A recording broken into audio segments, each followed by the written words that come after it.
श्रीमदे रामानुजाय नमः। श्रीमदे निगमान्त महादेशिकाय नमः। श्रीमदादिवन् षडगोप यतीन्द्र महादेशिकाय नमः। श्रीमदे श्रीलक्ष्मीनृसिंह दिव्यपादुकासेवः श्रीवन् षडगोप श्रीनारायण यतीन्द्र महादेशिकाय नमः। श्रीमदे श्रीवन् षडगोप श्रीरङ्गनाथ यतीन्द्र महादेशिकाय नमः। अस्मद्गुरुभ्यो नमः। नमो नमो यामुनाय यामुनाय नमो नमः। नमो नमो यामुनाय यामुनाय नमो नमः। నమస్కారం.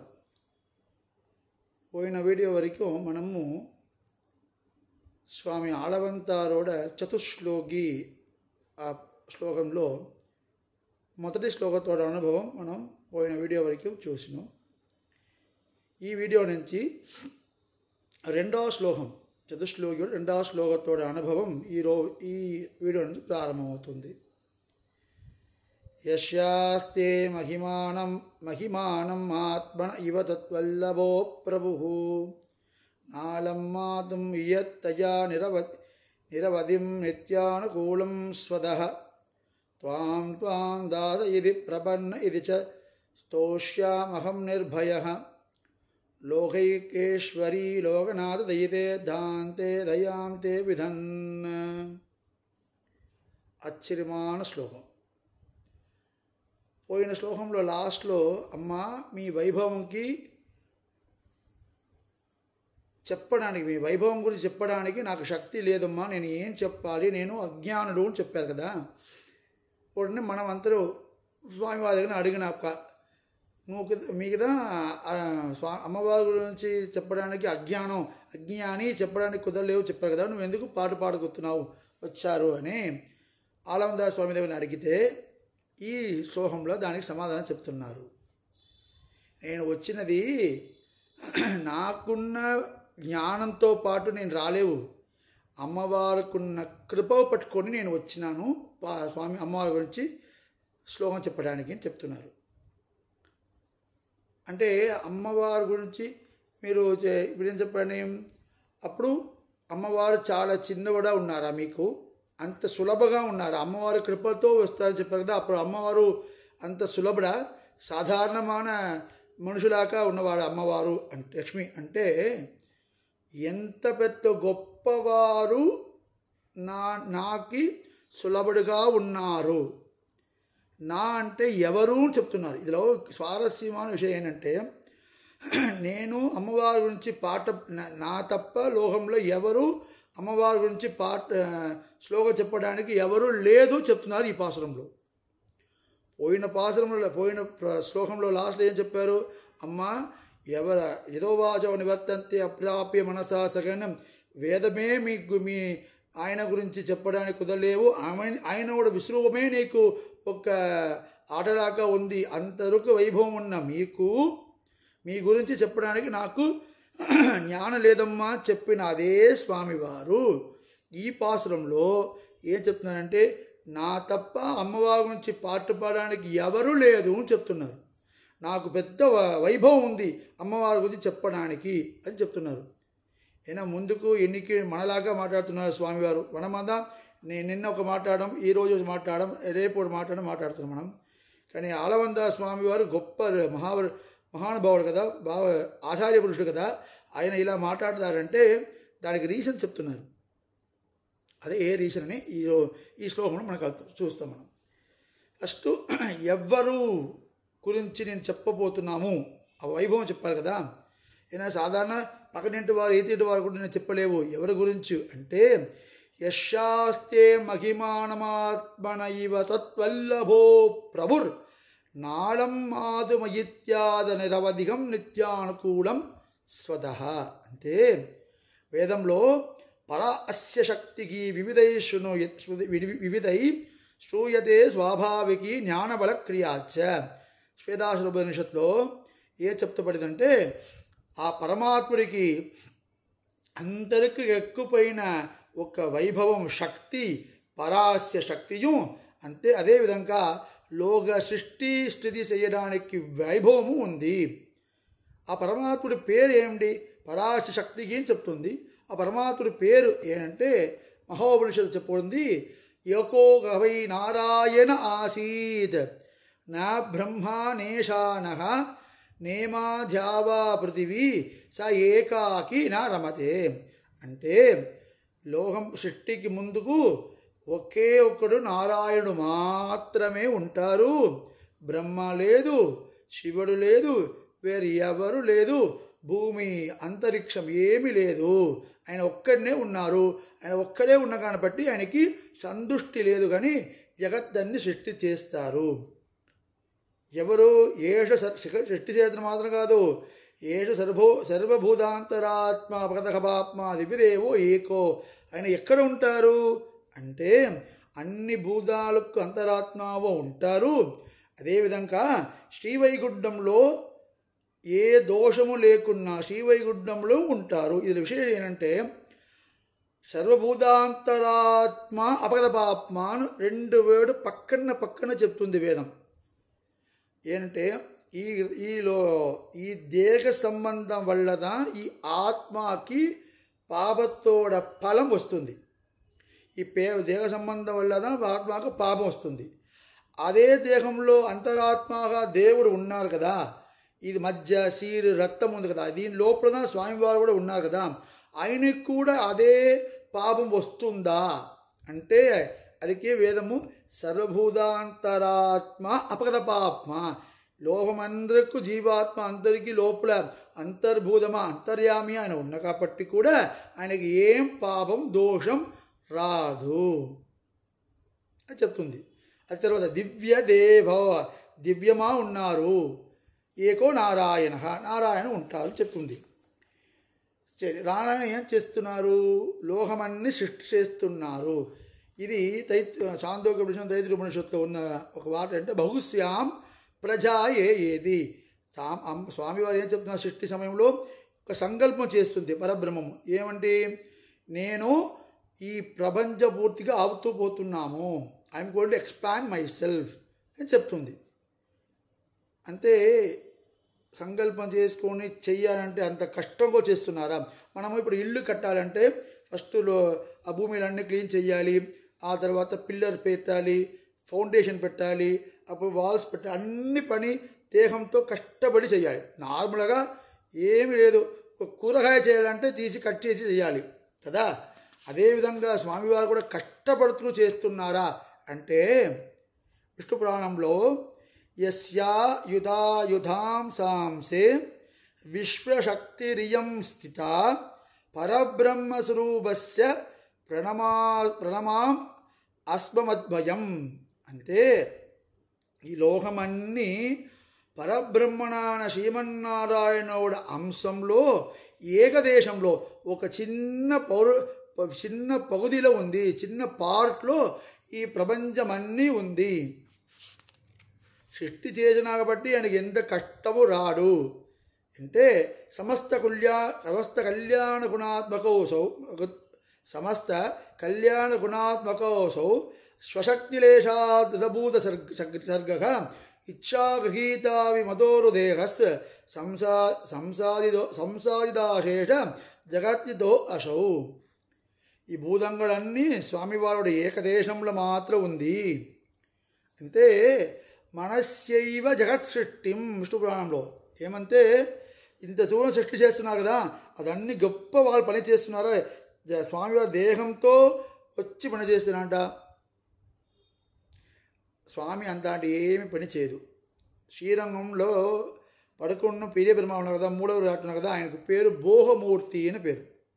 అంటే బోహం అంటే అనుభవిస్తున్న మాత్రమే, పని ఏమైనా చేయదు. పని చేయలే, స్వామివారు శ్రమ చేసి తీసుకొని ఏం పని చేయదు. జగత్ సృష్టియే ఏమైందంటే స్వామివారికి మనసహైగ జగత్ సృష్టిం, మనసోడ ఒక సంకల్ప రూపంలో జగత్ సృష్టి అయిపోతుంది అని చెప్తుంది. అదేవిధంగా ఇలాంటి ఉన్న స్వామివారి గురించి ఇప్పుడు నేను చెప్పాను కదా, స్వామివారు నాకు చెప్తున్నారు అంటే స్వామివారి గురించి అందరికీ తెలుసు, అలా చెప్పవచ్చా? ఇప్పుడు నేను స్వామివారు మనసులో సృష్టి చేస్తారు, సో నాకు స్వామివారి గురించి అన్నీ తెలిసిపోయిందంటే లేదు. ఋగ్వేదంలో ఏం చెప్తుంది? నదే విష్ణు జాయమానో నజాత ఏవ మహిమ్నః పరమంతమాపహ. అంటే ఈ పరమాత్ముడైన శ్రీ మహావిష్ణుడు గురించి ఇప్పుడు ముందు కానీ ఇప్పుడు కానీ భవిష్యత్తులో కానీ ఒక్కడి కూడా ఎవరు లేదు. విష్ణు పరమాత్మ గురించి అన్నీ తెలిసిన వారు లోకంలో ఎవరు లేదు. సరే స్వామి, ఆయన గురించి తెలుసు కదా. మనకందరికీ స్వామివారి గురించి తెలియలేవు, స్వామివారికి ఆయన గురించి తెలుసా అంటే సో అంక వేద ఎదివా నా వేద తైత్రోపనిషత్తులో ఆయన వైభవంని ఆయనకి కూడా తెలియదో తెలియలేకపోదో ఉంది. అంత వైభవం ఉన్నవారే స్వామివారు. ఇది ఆళ్వారంతా ఎలా చెప్తూ అనుభవిస్తున్నారంటే తనక్కుం తన్మై అరివరియాన్. ఆయన వైభవం ఆయనకే తెలియదు. ఎల్లామరీర్ ఇదే అరియర్, అన్నీ తెలుసు, ఇది తెలియలేవు. తం పెరుమై అరియార్, తన వైభవం ఆయనకి తెలియలేదు. ఇలాంటి ఉభయవేదము చెప్తుంది స్వామివారి వైభవం ఆయనకే తెలియలేదు అని. అదేవిధంగా ఇక్కడ అమ్మవారి వైభవము స్వామివారికి తెలియలేదు. స్వామివారి వైభవం తెలియలేకున్నా పర్లేదు స్వామి, అమ్మవారు స్వామివారికి పారతంత్రి కదా. పారతంత్రిగా ఉన్న వస్తువుడ వైభవం సర్వజ్ఞనాడ శ్రీ మహావిష్ణువుకు తెలియలేకుంటే శ్రీ మహావిష్ణువుకి ఓడ సర్వజ్ఞత్వం అన్నీ తెలుసు స్వామివారికి. ఒక గుణం ఉంది స్వామికి, సర్వజ్ఞ సర్వవిత్ అప్పుడు శాస్త్రం ముటకోపనిషత్తు చెప్తుంది. అలాంటి అన్నీ తెలుసు చెప్పబడిన విషయం ఆ సర్వజ్ఞత్వం స్వామివారికి పోతుంది కదా. అంటే ఈ స్వామివారికి అమ్మవారి వైభవం ఎలా తెలియలేదు అంటే ప్రేమతో తెలియలేదు. స్వామివారికి అమ్మవారికి పైన ఉన్న ప్రేమ కానీ பித்தர் பனிமலர் மேல் பாவைக்கு சுவையன் திருவின் மணாலன். అమ్మవారి పైన ఉన్న ప్రేమతో స్వామివారు ఉన్న కాబట్టి ఆమె వైభవం కూడా నేను అంత ప్రేమలో కనపడలేదు. ఎలా అంటే స్తోత్రరత్నంలో అపూర్వ నానారసభావ నిర్భర ప్రపత్తయ ముక్త విదక్త లీలయ. స్వామివారు ఏం చేస్తున్నారంటే అమ్మవారు సంతోషం పడడానికి అమ్మవారోడ తృప్తి కోసం అన్ని విషయాలు చేస్తున్నారు.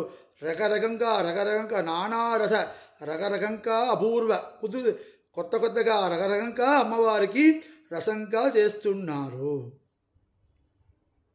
అంటే అమ్మవారోడు ఇరుక్కడది స్వామి అమ్మవారితో ఉండది స్వామివారికి ఎంత దూరం నచ్చింది.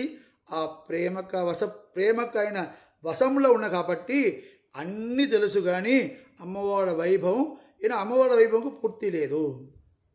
ఇప్పుడు సర్వజ్ఞతకి ఒక హాని వస్తుంది అని చెప్తున్నాం కదా. అది ఎలా రాడు అంటే స్వామి కురతాడు అని చెప్తున్నది.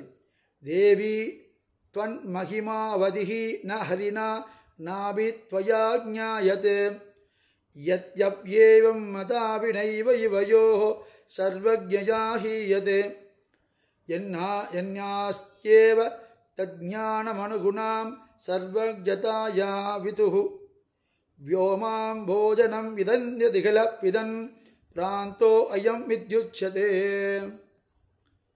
ఏ పెరియపరాటియే మహాలక్ష్మి,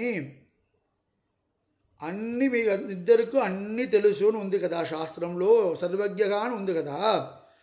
అది అన్నీ మీకు ఇద్దరికి తెలుసు అన్న విషయం మీ వైభవం తెలియలేకుండా ఉంది కదా.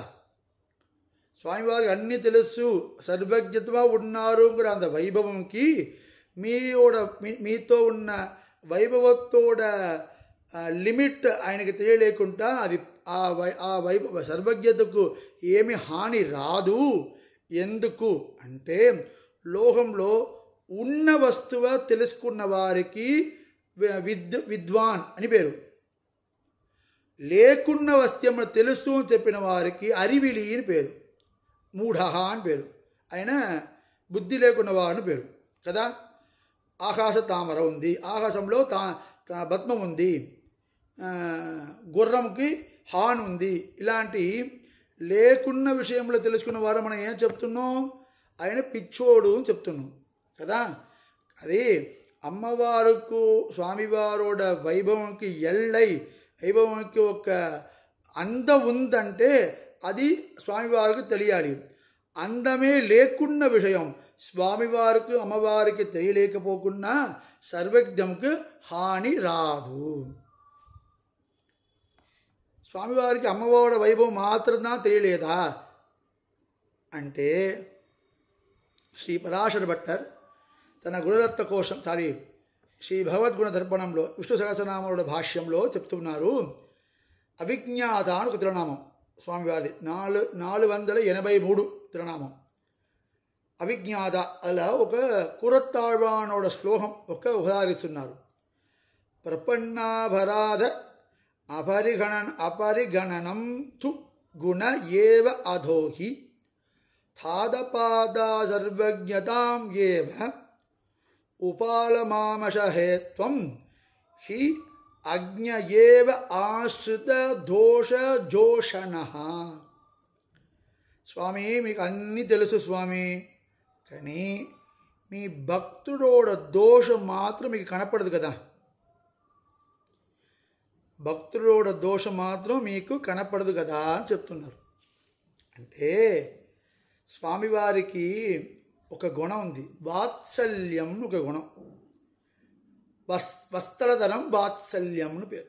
వాత్సల్యం అంటే ఒక్కడికి తన ఆశ్రితుడు ఉన్నారు కదా, తన భక్తుడు ఉన్నారు కదా, ఆయన చేసిన తప్పును చూడలేకపోయినా ఉన్నదే వాత్సల్యం. వాత్సల్యంకు డెఫినేషన్ స్వామి దేశం చెప్తున్నారు. వాత్సల్యం అంటే కండుం కాణామ ఇరుప్పదు, చూసినా కూడా దానిపైన ఏమి ఇంట్రెస్ట్ లేకుండా ఉన్నదే వాత్సల్యం. భక్తుడు దోషం ఉందని తెలిసినప్పుడు కూడా స్వామివారు దాని గురించి ఆలోచన చెయ్యడు. సరే, ఇలాంటి స్వామివారికి అమ్మవారికి ఉన్న వైభవం ఒక్కరోజు ఉంది, నెక్స్ట్ రోజు లేదా అంటే నిత్యానుకూలం స్వదహ నిత్య, ఎప్పుడు అమ్మవారికి ఈ గుణం ఉంది. అదేవిధంగా ఆ గుణం పెట్టుకొని అమ్మవారు తన కార్యం ఏమో సాధించలేవు, తన భక్తుడికి స్వామివారి దగ్గర కార్యం సాధిస్తారు. అందరికీ మంచి జరగాలి, ఆ సుహృది హృదయం అమ్మవారికి ఉంది. అదేవిధంగా తన దగ్గర అపచారం చేసిన వారు కూడా అమ్మవారు ప్రార్థన చేస్తారు, భక్తుడు మాత్రం కాదు. రాముడు వాడు ఇంట్రొడక్షన్ నేను చెప్తాను. రాముడు వాడు వచ్చిన శరణాగతి చేసిన వారికి రక్షణ ఇచ్చారు, అమ్మవారు శరణాగతి చెప్పలేకున్న వారు కూడా శరణాగతి ఇచ్చారు. అదే అమ్మవారు. దానికి బట్టే వేదం ఏం చెప్తుందంటే విష్ణు పత్ని అఘోర, విష్ణువుడ పత్నికి క్రూరం లేదు అని చెప్తుంది. ఘోరం లేవు, క్రూరం లేదు అని చెప్తుంది. ఇది స్వామి దేశికనోడ చిల్లర రహస్యంగా. స్వామి దేశికన్ పెద్ద రహస్యం మంచిగా మన అందరూ సంప్రదాయ విషయాన్ని తెలుసుకోవాలనుకుని శ్రీమద్ రహస్యత్రేసారం అని పెద్ద రహస్యం చేస్తారు. అదేవిధంగా అందరూ చిన్న చిన్న విషయం కూడా తెలుసుకోవాలి, కొంచెం పెద్దగా బర్డన్ లేకుండా తెలుసుకోవాలి అనే చిల్లర రహస్యం, చిన్న చిన్న గ్రంథం 3 పక్కం 4 పక్కంలో ఒక రహస్యం, ఒక విషయం చెప్తారు, ఒక టాపిక్లో 3 పక్కం అంతే. అలాంటి చిల్లర రహస్యం 30 దగ్గర ఆయన అనుగ్రహం చేస్తారు. దాంట్లో ఒక ముఖ్యమైన ఆచార్య వారు చెప్పిన విషయం ఏంటంటే శ్రీమద్ రహస్యత్రేసారం పెద్ద గ్రంథం, మన సంప్రదాయ విషయాలు అన్నీ దాంట్లో ఉన్నాయి. దాంట్లో అది కాలక్షేప రూపంగా తెలుసుకోవేడి గ్రంథం. అది మినిమం 3 సంవత్సరాల నుంచి 4 సంవత్సరం పడుతుంది. ఆ విషయాన్ని తెలుసుకోవాలంటే మినిమం 2.5 సంవత్సరాల నుంచి 3 సంవత్సరాలు పడుతుంది. సో అందులో ఒకవేళ అంత దూరం కాలక్షేపం చెయ్యలేకున్న ఉన్న వారి కోసమే స్వామివారు ఒక ముఖ్యమైన గ్రంథం చేస్తారు. అదే శ్రీ రహస్య రత్నావళి. రహస్య రత్నావళిలో కేవలం 30 సూత్రం మాత్రమే. 30 సూత్రం అంటే ఒక్కొక్క లైన్ 2 లైన్లో ఒక చిన్న ఒకేలా చెప్పాలంటే శ్లోకం లాగా వేయకుండా ఒక చిన్న 2 వాక్యం, ఒక వాక్యం 2 వాక్యంలో పెద్ద పెద్ద అర్థం చెప్పబడేది సూత్రం పేరు బ్రహ్మసూత్రం. అలాంటివి ఇలా 30 సూత్రంలో తన చెప్పవచ్చిన అన్ని విషయాలు చెప్పారు స్వామివారు. అది సూత్రంగా ఉంది, అది అంత కష్టం తెలుసుకోవడానికి కష్టమనే పరమ కృపతో స్వామి దేశికనే దానికి వ్యాఖ్యానము చేస్తారు. సూత్రం చేసిన గ్రంథం పేరు రహస్య రత్నావళి. సూత్రానికి స్వామి దేశికనే చేసిన వ్యాఖ్యానానికి పేరు శ్రీ రహస్య రత్నావళి హృదయం. ఇలా రహస్య రత్నావళి చెప్పాను కదా, దాంట్లో 4వ సూత్రం. ఈరోజు నేను సూత్రం చెప్తున్నా మీకు. రేపటి వీడియోలో నెక్స్ట్ వీడియోలో ఆ సూత్రంలో స్వామివారు హృదయంలో ఎలా వ్యాఖ్యాన చేస్తున్నారని మనం చూస్తాం. సర్వ స్వామినియాయ్ సర్వేశ్వరனுக்கு சேஷமாய் சகதர்மச்சாரிணியாய் பெரிய பிராட்டியார் இத்தலையில் வாத்சல்யாதிசயத்தாலும் அத்தலையில் வால்லபியாதிசயத்தாலும் புருடகாரமாய்க் கொண்டு இஜ்ஜீவர்களுக்கு తంజమాగిరాళ్. అమ్మవారు మన కోసం ఎంత దూరం స్వామివారి దగ్గర మాట్లాడుతున్నారు. మనకు అమ్మవారు పాదార విందమే ఎందుకు చరణం అని ఈ సూత్రంలో చెప్తున్నారు. హృదయంలో చాలా బోల్డని ప్రమాణం చెప్తున్నారు స్వామివారు. దాని నుంచి ఒక్క 2 ప్రమాణం చెప్పి ఆ ప్రమాణంకి అర్థం ఎలా ఉందని నెక్స్ట్ వీడియోలో మనం చూస్తున్నాం. ఆళ్వార్ திருவடிகளே சரணம், எம்பெருமானார் திருவடிகளே சரணம், சுவாமி தேசிகன் திருவடிகளே சரணம், சுதாச்சாரியன் திருவடிகளே சரணம்.